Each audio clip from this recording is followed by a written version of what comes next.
everybody, and welcome to the Speaking Truth to Power podcast with me, Alex Fraysse, and my wonderful co-host, Victoria Fenton. And Victoria, how are you? How has your week been? It's been really good actually this week. I've had a really good week. Yeah, I've had a great week. It's been super interesting in terms of getting feedback from people in terms of what I do and how much I do and how I work. With people basically telling me what I need to be charging going forward. It's been quite an interesting conversation because it's blown my mind a bit. I've had a lot of conversations with potential future business colleagues, which is really, really exciting. And along with being super busy, like there's just a lot of late nights, early mornings. So yeah, I'm a bit frazzled, but all moving in the right direction, I think. Touch wood. How about you? How's your week? How's your week been, Alex? It's been pretty shit, if I'm honest. The complete opposite. Yeah. Just to be clear with people, we did a catch up beforehand, and Alex didn't ask me how I was, but I did ask him a lot how he was, and so yeah, I was aware that there's been a bit of a contrast. So tell our lovely million listeners how your week's been. My week's been absolutely shit, if I'm honest. Watching the crypto market take a tumble was very painful. You see everything drop by 40%, and you're like, I've got no spare cash to buy the dip, because you buy the dip and it dips more. And you're like, okay, I bought a bit more of the dip and it dips more. It's like, fuck. But it's okay. I was just mostly annoyed that I don't have spare capital to invest in the dips at these prices, because they're the prices at which I got in ages ago at. So it would have been like doubling down. It would have been amazing. But it's not to be, so that's okay. And other things, yeah, just generally a bit wobbly. Like very good call actually with my branding people for my Spellbound logo and everything. So that's very positive and very encouraging. But yeah, crypto and some family issues have outweighed that positive note, is what I will say on the scales. So it's been a case of trudging through some heavy shit, and you know, it's been tough. It's been not a lot of fun. And universe, I need a bit of support, please. Did you get your website relaunched? Did that all happen okay? So yes, the website's out. It's ready. I will make a post on Monday. Actually, no, because we do the podcast post on Monday, so I will do it on Tuesday.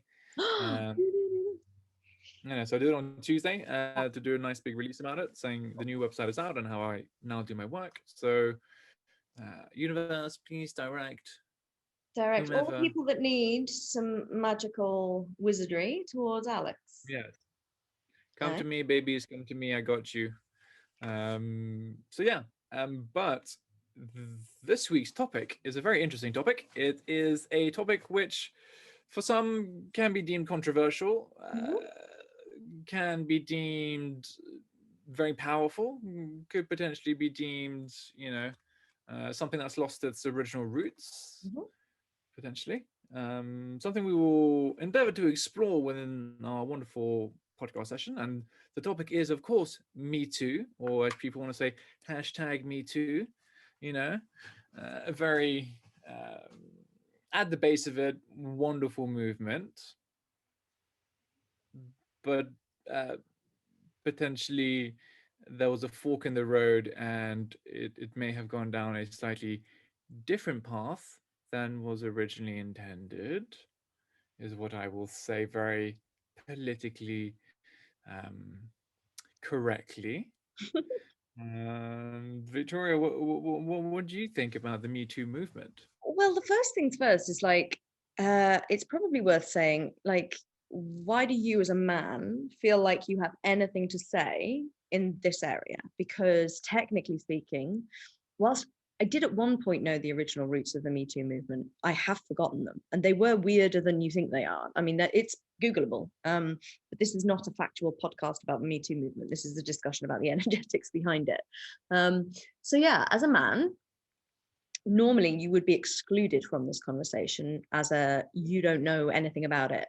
So and this was your suggestion to do this topic. Yeah. So as a man, why do you Yeah. feel like you have the ability, the right, I'll use contentious language, to comment on this type of situation, this type of issue? Well, mostly because I believe everyone has the right to free speech. Totally. Absolutely everyone and anyone should be a part of absolutely any and every conversation. Mhm. You can't exclude people from a conversation if they're a part of the conversation, if you know what I mean. Like, they are a subject matter within that conversation. You can't exclude them. Yeah. Because then you just create a very biased and unilateral framework, system, way of thinking, process, marketing scheme, whatever you want to call it. It becomes very one-sided. And you don't also allow an education for the other side, and for us to say our bit and what we feel would be beneficial. Also allow us as men to own up to our own mistakes. Because otherwise it comes across as very much a bashing. Yeah. And there are men who deserve the bashing 100%. I'm not saying that, but not all men. And that's something I've come across recently in a lot of Me Too movements. Like, all men. I'm like, no, not all men. You know, a lot of the men support the Me Too movement for, you know, like a feminist movement, for what it stands for. I'm going to be very controversial and say I don't like the word feminism, because it's, again, very one-sided. It's about equality. So I would prefer the term equalism, because then it means everyone can become equal from either sex, so to speak, because then it allows everyone to have equal rights, as everyone should. You know, within the workspace, within society, within relationships, whatever it is. I believe equal footing is paramount and key. And I think if you come across from something with a word which is very heavily, let's say, very heavily based in one aspect of the conversation, you know, it encompasses one side of the conversation. And I understand that is the core principle of it. You know, like, it is about women, but it's also about the relationship with the masculine and the man as well. So to bring it back into balance, I personally believe a word of equalism works better and would allow more people to get involved, and to get involved more easily, more openly, and actually more practically as well. What do you feel? I mean, what do you feel about men and, you know, the Me Too movement, and if we have a right to talk about it? So I feel that this is a very complex area. Yes. I absolutely think everybody has a right to say some stuff on it. As always, everybody has a right to their opinion and their right to expression. I feel that the tendency within the modern world is for expression before making oneself aware of stuff. Basically, I feel that there's a knee-jerk reactive nature to the way men respond to some of this content without fully grasping. I'm not, by the way, absolutely not being personal here about Alex. This is not, I know Alex and I know exactly where his opinions come from, and it isn't from a need to defend himself or even the masculine. It's very much a considered perspective of the whole argument.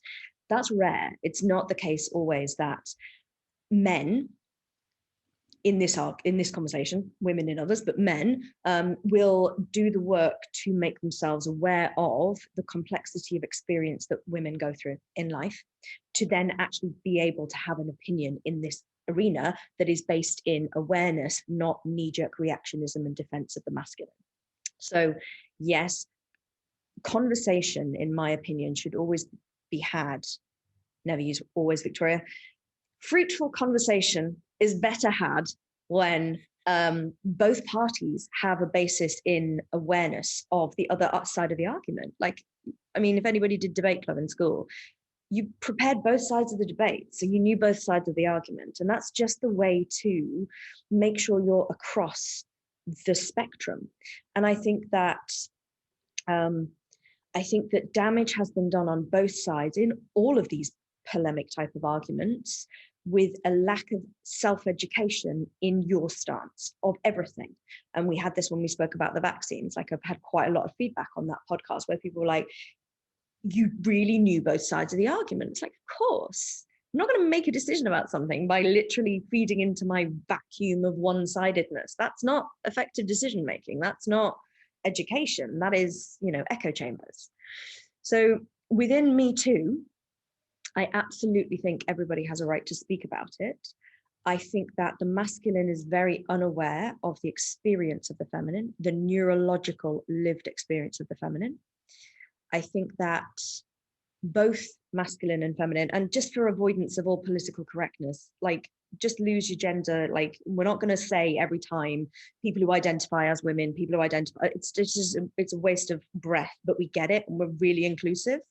But there is just this absolute lack of awareness in both sides of even the patriarchal nature of society, which is definitely there. And also, there's just this agitation in both sides that, and particularly the female, I've seen more ugly female women behavior that is not divine feminine in my perspective. It's just an ugly feminism in this whole argument than was really necessary. And it does the whole argument, whole conversation a disservice.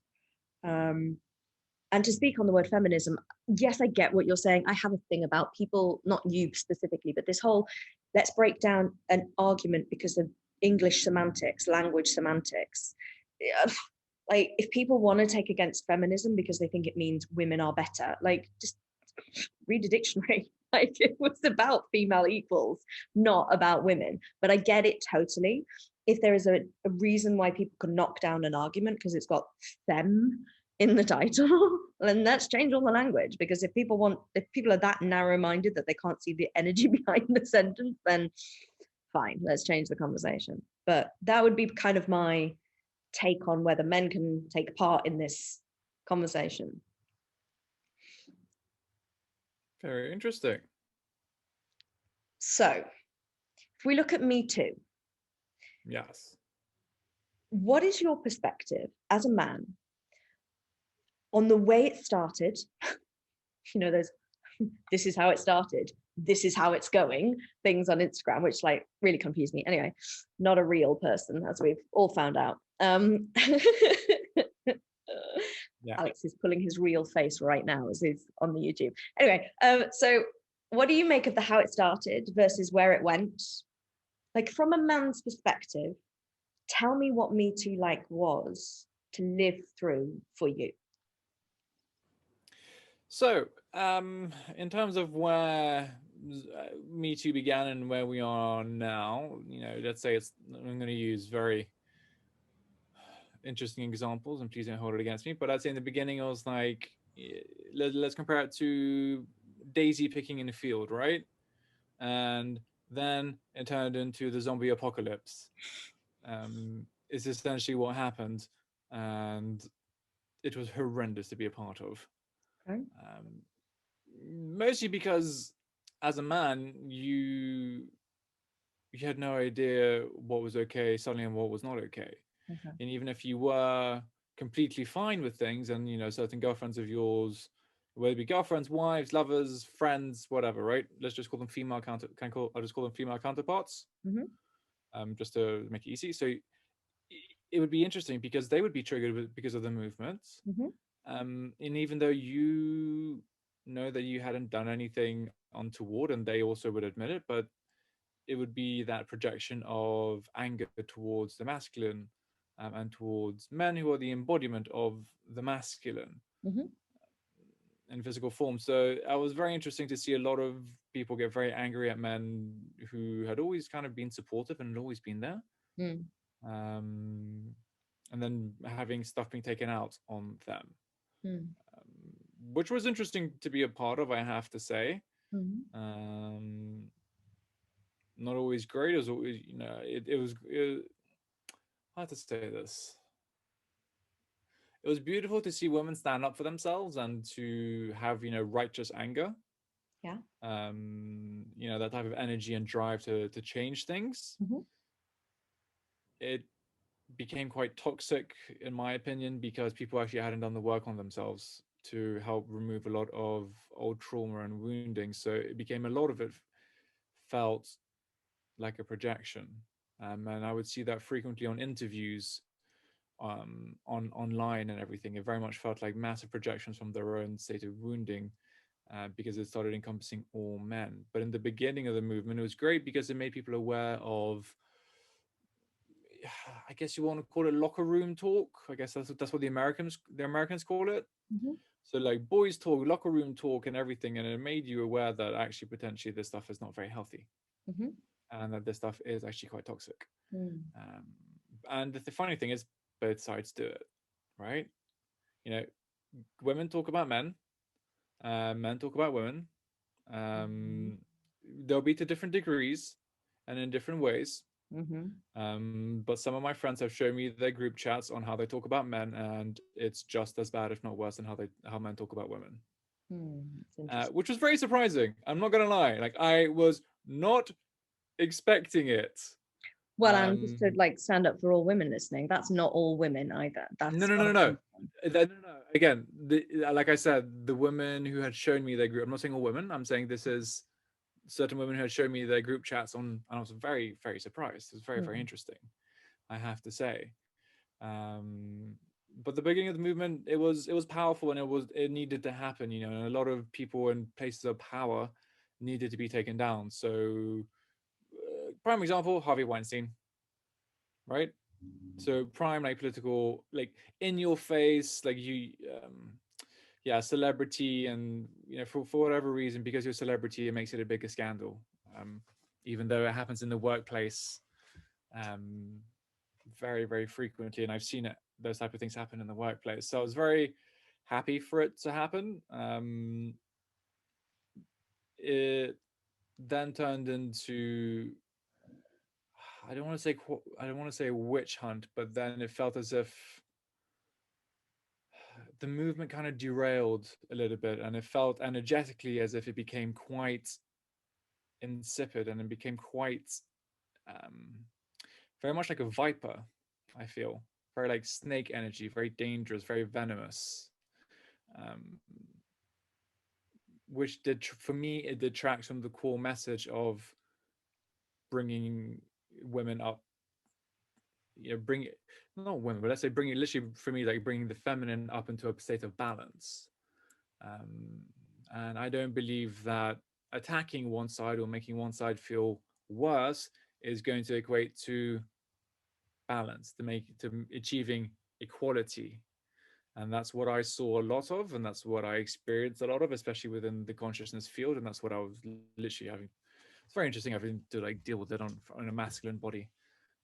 I have to say, it's if I feel as if it's lost its roots and its core values and principles. There are some who still who have that, but from a more of a global perspective, it feels as if it's lost its root, its true meaning for what it was there for.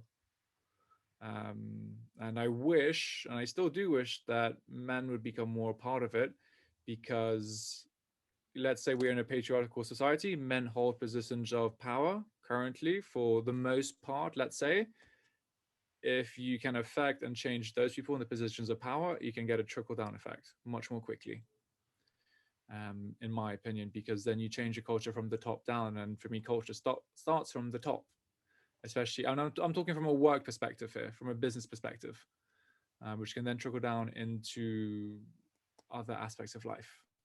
Um, but if you want, for me, if you want like true feminism, you have both sides acting together to solve the problem together. Um, and that's where I feel as if the movement should have gone. And hopefully it's going that way.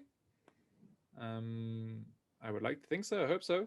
Like, I think there are a lot of men who are very capable and very able to have these types of conversations, and to have that effective change, and to allow that to be rolled out within society. But yeah, it's an interesting one. There's loads of different emotions, loads of different feelings when you talk about it. Um, yeah, it needs to be more community based, I feel. Um, Less witch hunting, more community, more building. And I understand at times you need to tear the old system down to build the new, but I feel there are more constructive ways in which you can do so. But perhaps that's my more masculine aspect, thinking of the strategy, the structure, and the infrastructure of things. And I feel that's what the feminine also needs for it to become more effective and more powerful, for lack of a better term, if you know what I mean. Because if you give it a structure and you give it a foundation, I feel as if it can flourish much more easily, much more powerfully, much more beautifully. Otherwise, let's use a Jungian term: the feminine is chaos, and I don't mean it is actual chaos, if you know what I mean. But it's more that energy. It's not. You need a mixture of both for it to balance and for you to get to where you need to get to. But that's how I see things in general, though. So that may not be for everybody. I am fully aware. So yeah, I mean, what about you? What do you think about where it began and where we are now? I see this very differently, very differently. And I have been in several headspaces within this whole movement, shall we say. And I think the whole Me Too movement, when it began, was very much about bringing down pillars of authority. However, like they were, you mentioned Harvey Weinstein, probably the most famous person who was really shown up for who he was. Donald Trump also. And I do feel that necessary removal of the willing just brushing everything under the rug that had happened in industries, every industry, but mainly the like entertainment industry, particularly, partly because of the way it's structured. It's a visual medium, so there is a lot of like visual appreciation of figures, and therefore there's a lot more to do with the body rather than just a skill set of stuff. So I think that was a very valid beginning. I think that the reason it went into the energy that you describe, and I don't disagree, there was a lot of, for want of better words, batshit crazy femaleness happening. But there is a reason for that. And it's a reason that I don't think many men understand. Yes, you are absolutely right that a lot of people's unresolved inner wounding, inner trauma was probably being triggered, but that trauma was perpetrated on the female by the male, most often. And it probably wasn't you, but it was male authority figures, teachers, priests, fathers, brothers, name the masculine that hurt the feminine. It's so rife, it's disgusting. And yes, it's a part of the wounded masculine and the wounded feminine. But what happened in my eyes when Me Too went a little bit off the rails, and we all thought it did, there was no woman alive who was like totally validating everybody's comments, but you heard it about Simone Biles and all of the gymnasts when there was suddenly this kind of male teacher. It was like, it was endemic and it was disgusting. And it was so just accepted that none of these girls, children, most of them prepubescent, could say anything. And it was almost, by women as well as men, just dismissed. So this energetic explosion is always going to happen when there's been a repression of something for so long. There's just this container that's a pressure cooker that's just going to explode. And that is what happened within Me Too, I feel.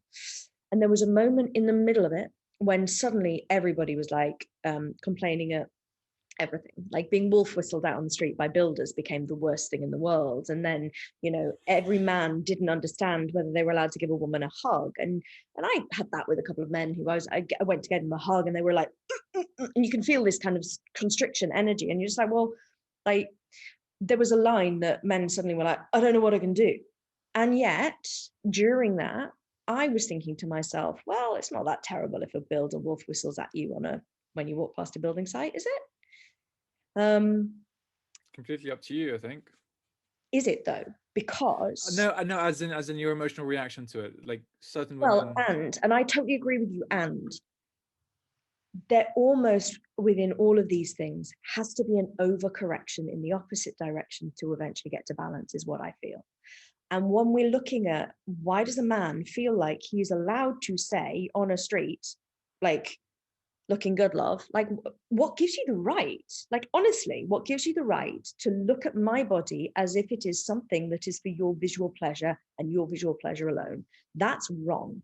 And maybe it's a wolf whistle, but when you walk past a building site, and that's one thing. But actually, if that is just a really minor top layer of the insidious, disgusting disrespect that's underneath, stop the wolf whistling.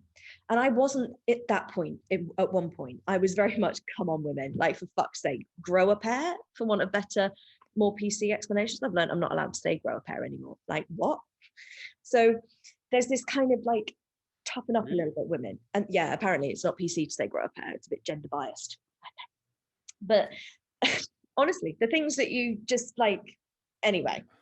So the female sensitivity around it seemed to me, even at one point, a little bit like much. There was a point where I was like, hang on a second. And it took me a while, and to be educated by my fellow women, to actually understand that this sense that females are there for anything to do with anybody else's visual pleasure, or anything like that, is absolutely abhorrent. And you can see it in porn. Like, there is so much porn that is just a performance of a woman in a humiliating and vulnerable situation being completely dominated by the masculine in certain ways. And like, no matter what setting that is in, and however, I mean, yes, it's consensual, though I'd argue that it's probably not, because consent is very dodgy when there's money involved. And like, where's the kind of line with all of that? Like, how in their own power is a teenager who's saying, yeah, you're going to pay me loads of money and I will put myself in this really vulnerable nervous system position in the porn industry or the modeling industry? It becomes very toxic. So I think that there is a need to respect that whilst the behavior on the surface might have been quite venomous and all of the stuff that you said, Alex, totally, I don't disagree. The energy underneath that wasn't misguided. It was absolutely a recognition that the feminine has been forever oppressed by the masculine. And you're absolutely right in that we need to work together. I disagree with Jung. How dare you disagree with Jung? Femininity, true femininity, is not chaos. It's incredibly grounded. I agree. I agree. It's just using a Jungian term. Totally. It's incredibly grounded. It's incredibly strong. It's incredibly female in the nurturing, caring, sensual side of it. And I'm a very big believer that these modern dating app things do a massive disservice to both genders, both, sexual, all sexual proclivity, all of it. Like, you reduce it to the most base element of swiping. And it's so quick. Like, how long do you spend on a dating profile? Like, seconds before you make a total judgment about somebody based on their looks. It is absolutely hammering in this base, primitive, caveman essence of what human beings actually are. Even if it's Bumble, I'm sorry, women, like, Bumble's supposed to be like all women. I'm sorry, you turn into a judgmental, very knee-jerk, like, ridiculous female who's not interested in the masculine for the support, the infrastructure, the strength that they can give, not because you're not strong, but because they're strong in a different way. Bumble's only different because it's the women who what's the one, everyone swipes, and men and women swipe, but it's the women who initiate the conversation. That's the only difference with it, to be honest. Totally. And yet women are like, oh, Bumble's so sexually like liberating. It's like, it's fucking not. Sorry, it's fucking not. Like, no. And I know women on Bumble where you're still 3 texts away from a casual dick pic. It's disgusting. And it's like, That's what? not okay. Like No, that's never okay. no. And men who do that, guys, honestly, shame on you. Like, Yeah. not okay. Or asking you Like, for naked pics. Like it's like they're still 12. And when I said that in my head, I thought, hang on a second, Victoria, because that brings up another interesting thing. And I have to thank my mum for this. Are you across the recent Dulwich College school stuff that's been going on? Are you aware of it all?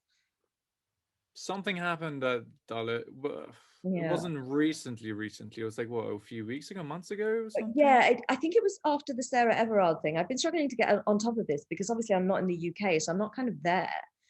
I was But aware of it. It's like yeah, some shady stuff had been happening. I can't remember the details. So but I've been looking into it and it was rife. It wasn't just one incident, it wasn't just one pupil, and it wasn't just Dulwich. It's like King's, and there's another one that I can't even remember, but lots of people. And there's this Instagram handle called Everyone's Invited, which is basically a please share your sexual abuse story. Like, and it is ridiculously common that people, particularly in private schools, public, like posh, very expensive schools, particularly those that are single education. So you got your male, I mean, we both know this story. You've got your male college here, and then you've got your females over here, and they're very close and they're kind of twin schools.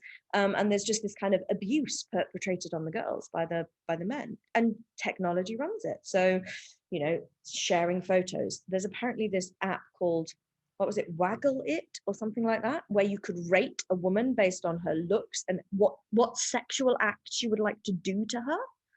Like, these kids are senior school, so we're talking 11, literally 11 to 17, 18. And this is how men are being encouraged to objectify the feminine. yeah, and this is where I will kind of reinforce the point. It's top down, right? Yeah. So it comes from the top.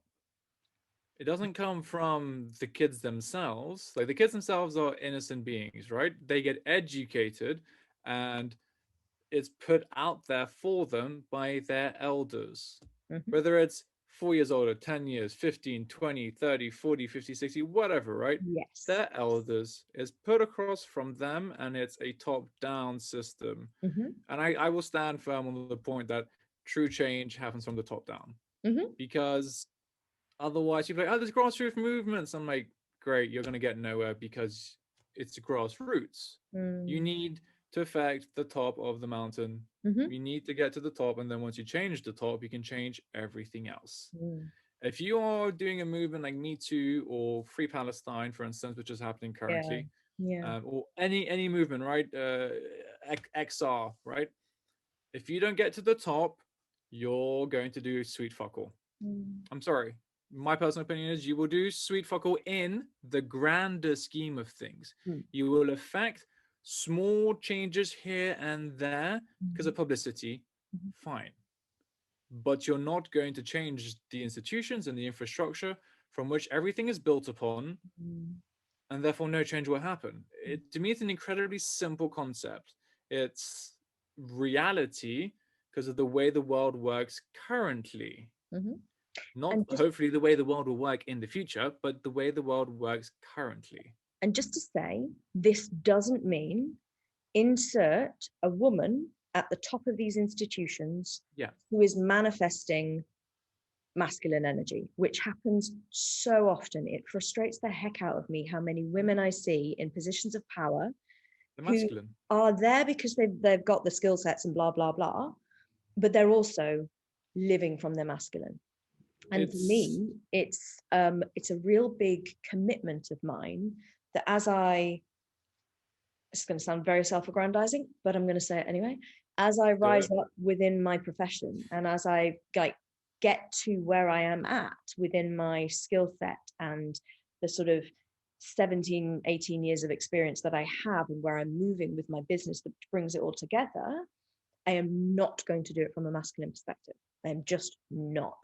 And if that means that I pay other people to do the marketing funnels and the branding stuff and all the masculine stuff, which I've done forever for my own stuff. I build my own websites. I do all this stuff. And my colleague the other day just said to me, Victoria, get somebody else to do that stuff. And I was like, but I do it myself. And he meant, be the woman. And I was like, and there is this need to bring femininity into all of this stuff to actually, and here's going to slightly counter what I said before, but getting respect from the masculine requires the women to be the feminine. And currently, that is not happening. So, of course, the divine masculine cannot respect the feminine because it's not in its divine feminine state. So, this thing is on both sides. And unless women can start to really understand what feminine means, and it's not sexual, yes, it might be sensual, but it's not, here's my boobs on Instagram. I'm sorry, like, no, it's, here's my truth, here's my embodied femaleness. And it's occasionally messy, often messy and super rational at the same time. But until we can embody that complete femininity, it's a bit of a risky statement, but of course the masculine can't respect it because it doesn't feel it to be genuine. It's like, what is that? That's just histrionics. That's not real. True, but that's the divine masculine, and most culture today is a toxic masculine. So the toxic masculine will never respect the divine feminine or the toxic feminine. So how does the So toxic masculine change? Because I don't think that's all on the masculine. I think the feminine no, needs to it's step into it's on itself. both. Yeah. It's on both sides. Yeah. And the funny thing about the Me Too movement, I mean, it's been going on for a long time, regardless of that. But it's also the true suppression of the masculine. Yeah. You know, it's the true suppression of the real masculine and what it means and what it is embodied as and how, what, where, when, why, all of that. Mm-hmm. And that's why we're in the shit show we're in today.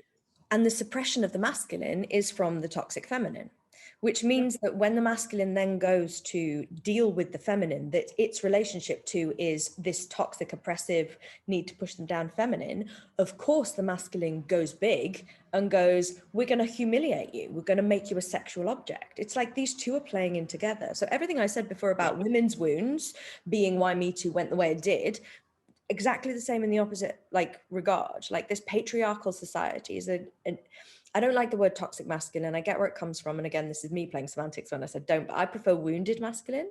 Yes, it's toxic, but it's actually wounded. And you know, so when you've got this kind of wounded masculine who's been, you know, pushed down by matriarchal society, if you like, then you've got this kind of, well, how the hell do I get my power back? And there's no legitimate places for aggression release in the masculine world today, unless you're doing like, you know, those ridiculous Iron Man stuff like that. There's no legitimate aggression expression. So of course, the wounded masculine turns to the abuse of the wounded feminine. And then you get rape, like taking photos of naked people. What is that revenge porn? Like, yeah, which you can now go to jail for, which is great. Yeah, and all that upskirting, that stuff as well. That was weird, you know, that's it's just and weird. Then the men try to diminish it by saying, well, the women shouldn't tempt us by wearing such short skirts. And then the women get really frustrated. Totally. And then the women get so frustrated. Like, if you can't fucking keep it in your pants because we're wearing a short skirt. It's like you see women, you know, you see women keeping it in their pants when a man's looking, let's say a man's looking good, looking fine, right? They keep it in their pants. They may think, I want to do horrendously wonderful things to this person, but I'm not going to actually be a complete creep about this. It's like, no, it doesn't happen. But I want to add something like let's call it the wounded masculine, like suppresses, let's say, the wounded feminine. But the wounded masculine also suppresses the wounded masculine. Wounded masculine, yeah. Like it further suppresses it suppresses the betas.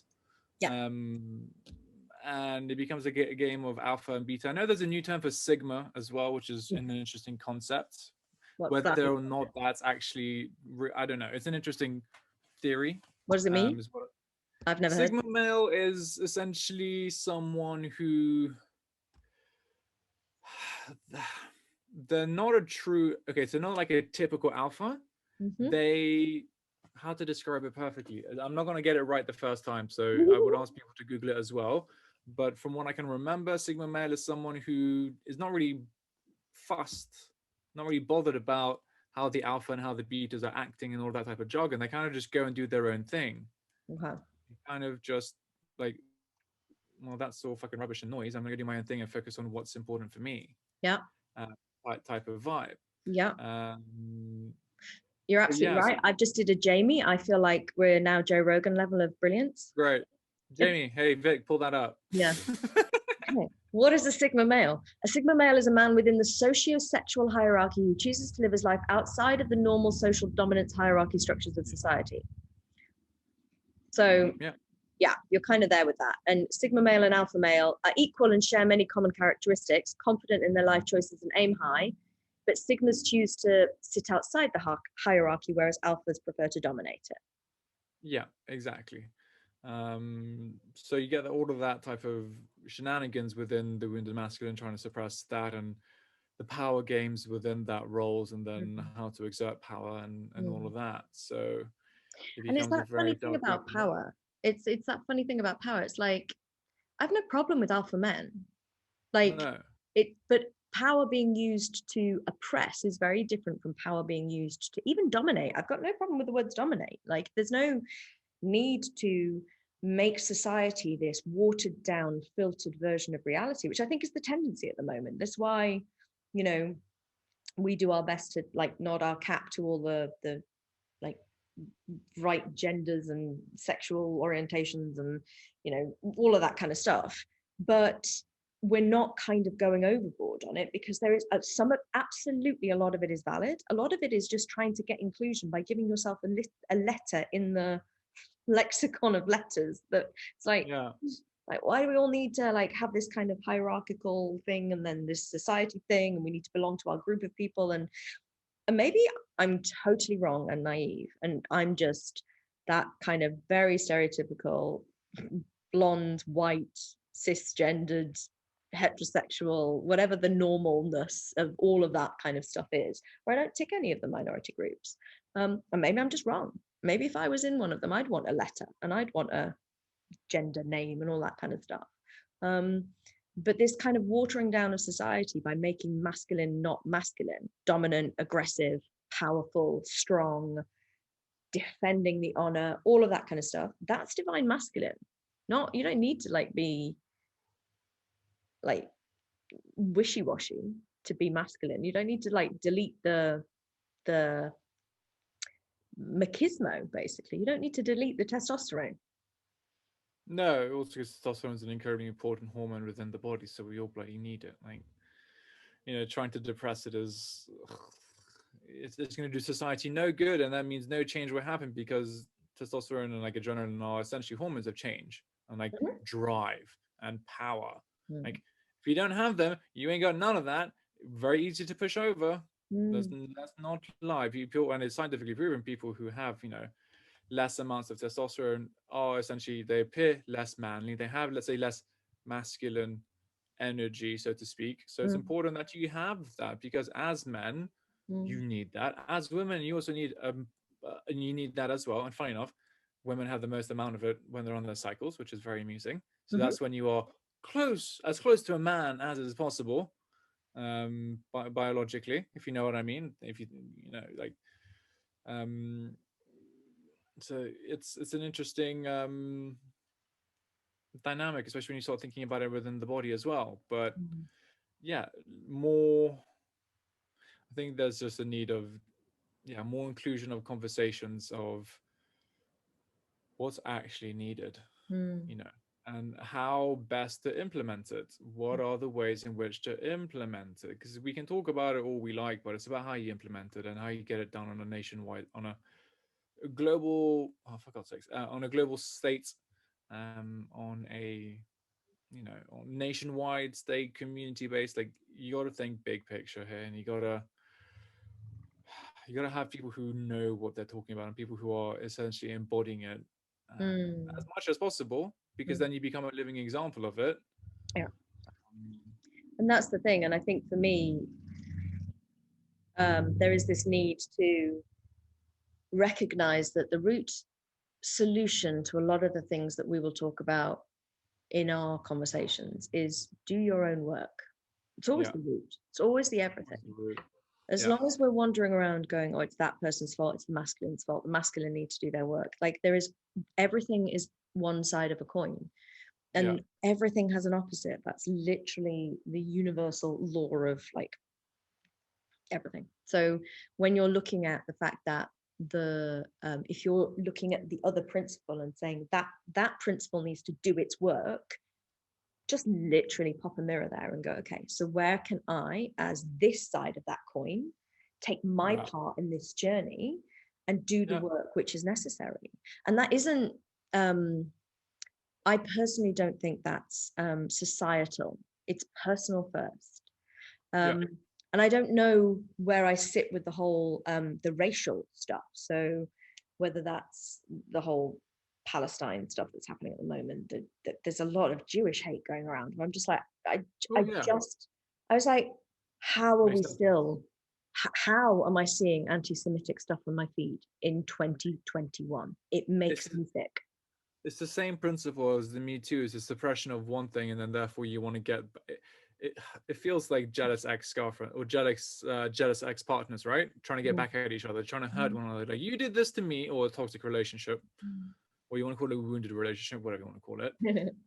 You know, it's just people trying to get back at each other for doing this. You did this, so I'm going to make you feel this, and you need to feel this pain of what I feel and feel all my rage. And it's like that is completely and utterly not constructive. It occurred to me last night. Solving the stuff, it's for me, it's incredibly frustrating because it's just like, what the fuck, guys? Like, it's not the Jews, it's the government in, you know, let's say Israel, you know, and it's not all Jews, just like it's not all men, you know, like there's a section of it. Don't go around saying, you know, death to Israel and death to Jews, because then you also, and the same thing within women, if you say certain things like that, you know, like it's all women's fault or whatever it is, blah blah blah, like you're just not taking responsibility and you're not being accountable for your own stuff, and you're not transmuting your own energy into something more balanced and whole and healed.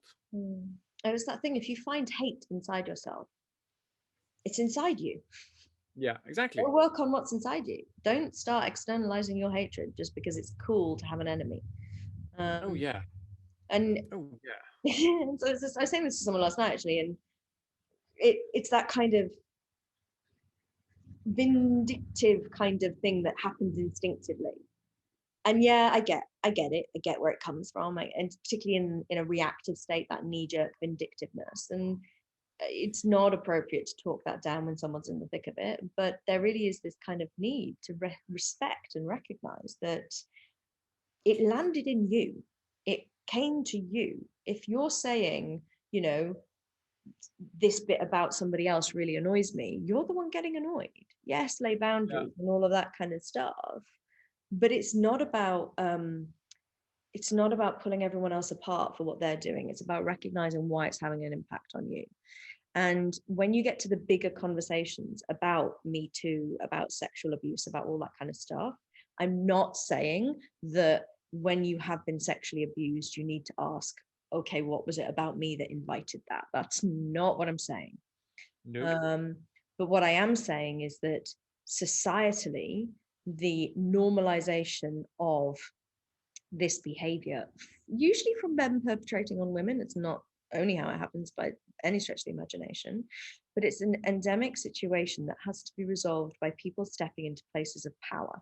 And that doesn't mean it does mean like you're saying, but what I mean by that in my language is the kind of personal power, personal sovereignty. And that's not to say that if you're in a position of power, you'd never be looked at nastily by a man, but there's just this need to slow the fuck down, is what I want to say, and actually really see all of this stuff from a grounded perspective, and not this kind of, you know, Instagram posts, hashtag this, hashtag that, everything's this, everything's that.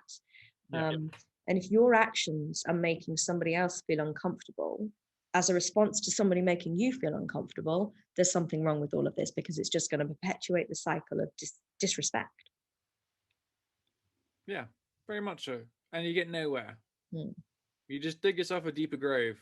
Mm. And you both carry on digging, thinking you're both getting closer to the top. I'm like, No, you're getting closer to the core of the earth where you're going to melt in molten magma. Well, that's supposed theory. It's funny, I actually realized that that's only a theory. That's not actually actual fact. Really? Um, yeah, it was very interesting. When I figured that out, when I saw that, I was like, huh, interesting. What's at the core of the earth then if it's not molten magma? It's supposedly just a theory. Oh, well, They of haven't. course, because nobody's actually been to the core of the earth. No one's been to the core of the earth. Oh, Yeah, yeah. yeah. When you think about it, it's quite obvious, really, isn't Yeah, it? quite obvious, really. It's like, we Oh, think yeah. it's magma. I'm like, Yeah. oh, okay. Okay, Yeah. interesting. But I mean, Yeah. really good example of things that you just get told, believe are true, never question. And that's pretty much what we're talking about, what you were talking about with the school culture. It's like this kind of Yeah. behavior has to be modeled. And this is a lot of what I do in my work. It's like, what was modeled to you as a kid? What were your parents like with all sorts of things? But then what were your peers like? What were your teachers like? What was the culture around you? And that's, you just don't question it unless you're forced to, which is the one good thing about the Me Too movement. It forced people to question and to stop. Yeah. That was definitely a very beneficial thing. It made you question a lot of things which were most likely erroneous. Yeah, but also it helped women understand No, that for men. Sorry, for men. no, I get what Erroneous. you were saying, but I do think for women it helped a lot of people who just thought, oh well, that's just what we have to put up with as women. It helped a lot of us go, well, hang on a second, it's not. Like people who live in London will know that if you go on a tube, you are going to have your personal space invaded. People will look down your top. People will stand closer than they actually need to. And you sort of don't get a choice. You just have to be basically like casually molested every time you go to work and home. That's what going into work used to be like on a tube for women. And I don't think men fully realize that because it isn't all men. And I think men who would never dream of doing that didn't realize that there's a seedy set of men who absolutely fucking would every time they got on a tube. Yeah, that's something I learned actually probably from the Me Too movement. I was like, that's Yeah. kind of creepy. But, it also made me look back at certain moments on the tube whereby I would see it happen. I was like, this is slightly odd and weird. Like, I'd catch the dudes peeking down and I'd look at him and I'd be And did like, you step in? Because this is the thing that really gets women. It's like if a man who is in a oh, sense it's of like, place of power. so the moments when it happened for me is when it was like a packed tube. I'm on one side of the Yeah, carriage. and you And can't. what am I going to say? Hey, you, Mister in the blue jacket. Everyone's like, 5 different people turn on a blue jacket. I'm like, oh, fuck. Yeah, but and also we should start that as a cultural thing, like men Yeah, correcting men being dicks, because yeah, it isn't the women that are going to change this, because the men who are sitting in that characterized position will just see women and go, oh fuck them, they're not worth it anyway. It is the yeah. men that's going to change it. So men listening to 100%. this, not that I can tell you anything, but if you're having locker room talk that's humorous and talking about how fit someone is, great. That's a bit disrespectful and talking about the disgusting things you would want to do to that person, maybe if you're the conscious man in that situation, just say, would you get consent before doing that? Don't correct them, just say, and would you get consent before doing that? Just to create this new narrative around this conversation, because Yeah, that's a very wise thing to say, actually. it just just interrupt these patterns. It's not about deleting everything. It's not about cancel culture. It's not that. It's about adding in sentences which just shift people's perspectives. Yes, agreed. Got to shift the perspective. Yeah, massively so. I couldn't agree more. Hmm. Yeah. And yeah, you got to be your own police officer. And groups of men, you are powerful pack animals. Police your pack. No, exactly. Very much so. Yeah. Yeah, so I was just having a few flashbacks of certain times whereby I'm like, yeah, that couldn't happen, that should have happened type of vibe. Yeah, 100%. Yeah, it's funny. And when you think about this, it's like, oh, okay. And it's not that we're making every man wrong or anything like that. It is that there is this opportunity now. And yet the Me Too movement went kind of wonky, and there's still shit happening. The stuff that's now going on in British schools is a little bit like, wow, really? And I am 100% sure there are girls and women just jumping on the bandwagon. But if what we're Also, this has been happening for a very, very long time, by the way. This is not new. This, I remember when I was in school, this type of stuff would happen. Hmm. Yeah, I mean, sure, I went to boarding school, but then when I would come into London and, you have friends and parties and stuff, yeah, I mean, you would see it happen. Hmm. Certain very uncomfortable things. You can just start like, okay. And Um, anything, these kind of movements mean that the people who are in those moments, and I get it because I was in private school, and you're too scared to say anything. You're yeah, too scared. We used to have this thing, it's the weirdest thing when I think about it now, and actually my foot is still buggered from this. There used to be like a locker room that wasn't really a locker room. We're in sixth form, so it was like a cubbyhole thing. And just as a joke, the rugby player men would like just rush the locker room. It was quite funny, but it would always end with the girls like being squished against walls. And it wasn't particularly sexual. It was not particularly gender specific, but it kind of was. There was that subtext of it being a little bit like, the guys were trying to squish the right girl up against the back wall, all that kind of stuff. And if you just didn't want to participate, which was always me, I'd be like, mate, like just like I'm not in the mood, like you still didn't feel able to stand up for things. You didn't feel able to call everyone out and go, do you really think that's appropriate behavior? My hope is that now people can, men and women. hopefully more and more so, yeah. I still think more education is needed around it, to be honest, and more honestly. So yeah, you're gonna need more balls. I don't care if you're not allowed to fucking say this shit. You need more fucking balls, man. Yeah. Like straight up, you need fucking balls of steel to stand up, man and women. Yeah. Because okay, so potentially controversial statement, but I feel it's probably more difficult for men to stand up amongst the whole pack of men who are doing something, and you're the one saying, "Actually, guys," and everyone's like, you get the whole pack looking at you like, absolutely no way, like not happening. And it takes a lot of courage, steel, balls of steel, and wisdom to be like, guys, this is probably not the right idea. Like we should probably think about potential consequences of our actions right now.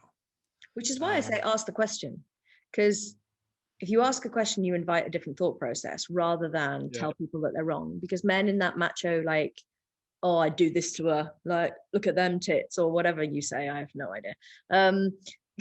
Not you personally, Alex. but like, you don't want to say, you don't want to go, oh, maybe you don't want to talk about women like that. Just ask questions, because it just liberates some thought track. The question I would always ask, actually, when I was younger, was like, so this was your sister or your mother, how would you want a man to treat them? And they were like, what the fuck, man, that's disgusting, that's not my mom, that's not my sister. I'm like, no. But if it was either your mother or your sister, or both, if you have both, how would you want them to be treated?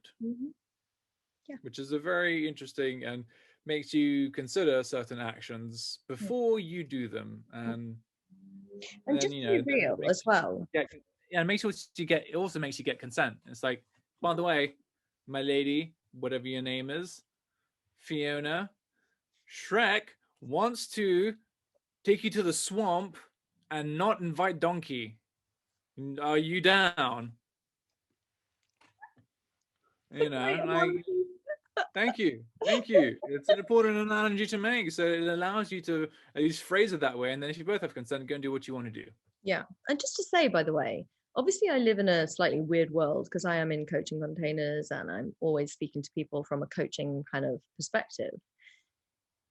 The amount of women and men who have been sexually abused in both capital T trauma, massive sexual abuse, ongoing sexual abuse ways, and also small, what were once called microaggressions, but really we recognize that they are neurologically damaging aggressions towards them, is insane. Absolutely insane. If you haven't had this experience, you are in a minority. Minority. I'm not going to lie. I am in a minority. And it's not to say that people who haven't had this haven't had their own traumas. And, you know, Alex and I speak regularly on this podcast and privately about the stuff that Alex has been through. And you don't have to have been sexually abused to like have like wounds, but it's ridiculous how many they are when you stop to think about it, and when you stop to evaluate how each gender disrespects the other. Oh yeah. Oh yeah. It's quite sad, actually. It's quite sobering. Yeah. It's sobering. Sobering is a very good word. Sobering is an excellent word to describe that. That's for sure. Definitely kills the vibe of any party. That's for sure. True. So, if we have given you food for thought, good. Make the change. It's your little universe, so make the change in your own little world and the people that you can influence. If you have comments, questions, if we've been short-sighted in any area, particularly when we've only just touched on it this yeah podcast. It's like scraping the surface here, you know, it's like an hour long, scraping the surface. I mean, this is a, and particularly with the whole kind of, we touched on like racial and religion and all those kind of like hates, and we didn't really go into it. And you know, there is a whole interesting argument of like the whole question of, is putting a blue square up just enough at the moment? We did not go there. That was not where we were today. What's a blue square? The Palestine stuff is the whole blue square thing. Yeah. Oh shit. Yeah, people showing up to put a blue square, sort of like a black square, on their Instagram and all that kind of stuff. And apparently it's not enough, and why it's not enough. And there's like, there is no way, there is no correct right or wrong way to show support for people. So anybody who's pulling people down for showing support, even if they were misguided, well, like, just have a different conversation. But if you have thoughts, feedback, comments, you want to take us down a peg or two and tell us how we're wrong, we are so up for that. I have not checked our email address this week because I am terrible at doing that. But speakingtruthtopowerpodcast@gmail.com would be the way to get in touch with us in a way that we'll never see. So maybe just DM us on Instagram. DM and send us. Slide into the DMs. Slide into the DMs. We're totally chill with that. That's completely fine. You have our consent. You do have our consent, just not with dick pics. Like, we don't need to see any of them in the DMs, please. No, thank you. Or comment below our YouTube channel. We're always up for hearing what people think. Take us in a different direction, share resources, whatever you want to do. And massive support to anybody who's currently within one of these situations where there are still percolating things going on with the schools in the UK and all of that kind of stuff. And if we can do anything to help, reach out. And we will speak to you next week. So, a wonderful week, guys.